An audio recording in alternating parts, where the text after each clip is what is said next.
Hello student, good evening. मैं doctor Surendra Kumar. आज मैं आप लोगों को इग्नू द्वारा आयोजित एग्ज़ाम दिसंबर 2023 के तहत इम्पॉर्टेंट क्वेश्चन देने जा रहा हूं।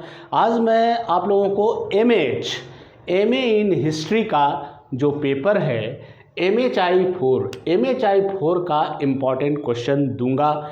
सबसे पहले आप लोगों को जानना चाहिए कि MHI4 में पढ़ना क्या है। तो MHI4 में आपको पढ़ना है भारत में राजनीतिक संरचनाएं। थोड़ी सी चीज़ ये आप लोगों को जानना चाहिए। अगर ये आप जानते हैं तो एग्जामिनेशन के लिए नंबर उठाने में आप लोगों को बहुत फ़ायदा होगा।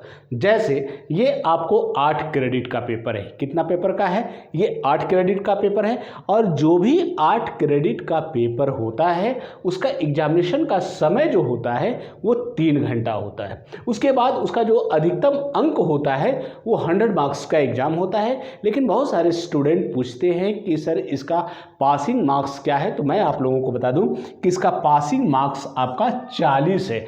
40 नंबर आपको लाना ही लाना है। उसके बाद आप लोगों को क्वेश्चन की संख्या जो है, क्वेश्चन की संख्या 5 होगी, लेकिन ग्रुप होगा। ग्रुप ए से 2 या 3 क्वेश्चन होगा, ग्रुप बी से 3 या 2 क्वेश्चन, टोटल 5 प्रश्न होगा। और यहाँ इग्नू में वर्ड लिमिटेशन है, आपको 500 वर्ड में प्रत्येक प्रश्न का उत्तर देना है। बहुत सारे स्टूडेंट कहते हैं कि सर ये आप क्यों बताते हैं? मैं इसलिए आप लोगों को बताता हूं कि ताकि आप लोगों का माइंड में ये सेट कर जाए कि हमको क्या क्या करना है, कितना समय है, कितना वर्ड लिमिटेशन, ये सारा चीज़ है। अब चलिए कॉपी पेन निकालिए और नोट कीजिए MHI4 का इम्पॉर्टेंट क्वेश्चन कि कौन कौन से क्वेश्चन पढ़ लिया जाए, ताकि दिसंबर माह में जो परीक्षा आयोजित है उसमें इससे प्रश्न जरूर आए। तो पहला जो प्रश्न है, बौद्ध काल में भू क्षेत्रीय राज्यों के उद्भव की विवेचना कीजिए। फिर मैं प्रश्न को दोहराता हूं कि बौद्ध काल में भू क्षेत्रीय राज्यों के उद्भव की विवेचना कीजिए। ठीक है, आइए नेक्स्ट जो प्रश्न है, अकबर के अधीन साम्राज्यिक विचारधारा पर निबंध लिखिए। फिर मैं एक बार प्रश्न को दोहराता हूं कि अकबर के अधीन साम्राज्यिक विचारधारा पर निबंध लिखिए। ठीक है, आइए नेक्स्ट जो प्रश्न है, 18वीं शताब्दी के एक उत्तराधिकारी राज्य के रूप में बंगाल के उद्भव की विवेचना कीजिए। फिर मैं एक बार प्रश्न को दोहराता हूं, और बहुत इंपॉर्टेंट प्रश्न है। 18वीं शताब्दी के एक उत्तराधिकारी के राज्य के रूप में बंगाल के उद्भव की विवेचना कीजिए। ठीक है, आइए नेक्स्ट जो प्रश्न है उस पर हम लोग अब चर्चा करते हैं। बहमनी राज्य के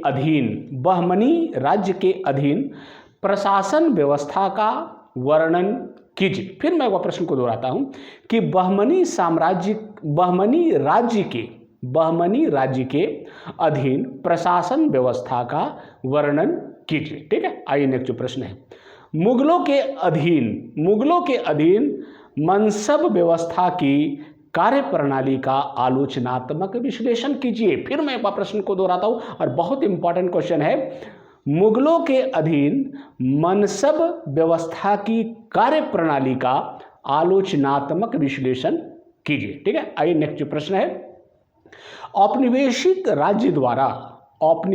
राज्य द्वारा लागू किए गए विभिन्न राजस्व बंदोबस्तों के स्वरूप की संक्षिप्त विवेचना कीजिए। फिर मैं एक बार प्रश्न को दोहराता हूं कि औपनिवेशिक राज्य द्वारा लागू किए गए विभिन्न राजस्व बंदोबस्तों के स्वरूप की संक्षिप्त विवेचना करें। ठीक है, आइए नेक्स्ट प्रश्न है, पूर्व ऐतिहासिक काल में तमिलकम में मुखिया तंत्र की प्रकृति की चर्चा कीजिए। फिर मैं वह प्रश्न को दोहराता हूं कि पूर्व ऐतिहासिक काल में तमिलकम में मुखिया तंत्र की प्रकृति की चर्चा कीजिए। ठीक है, आइए नेक्स्ट जो प्रश्न है उस पर चर्चा करते हैं।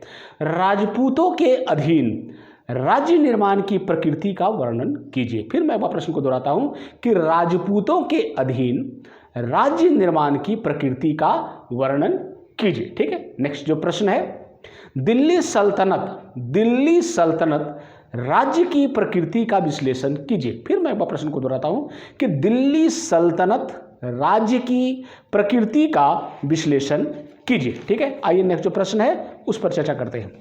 पुर्तगाली सामूहिक साम्राज्य के प्रमुख लक्षणों की चर्चा कीजिए। फिर मैं वह प्रश्न को दोहराता हूं कि पुर्तगाली सामूहिक साम्राज्य के प्रमुख लक्षणों की चर्चा कीजिए। ठीक है, नेक्स्ट जो प्रश्न है, ब्रिटिश शासन काल में भारत में स्वतंत्र देशीय राज्यों की उत्पत्ति की रूपरेखा प्रस्तुत कीजिए। फिर मैं प्रश्न को दोहराता हूं, ब्रिटिश शासन काल में भारत में स्वतंत्र देशीय राज्यों की उत्पत्ति की रूपरेखा प्रस्तुत कीजिए। ठीक है, आइए नेक्स्ट प्रश्न है, औपनिवेशिक वन नीति का आलोचनात्मक मूल्यांकन कीजिए। बहुत इंपॉर्टेंट क्वेश्चन है, औपनिवेशिक वन नीति का आलोचनात्मक मूल्यांकन कीजिए। ठीक है, आइए नेक्स्ट जो प्रश्न है उस पर हम लोग चर्चा करते हैं।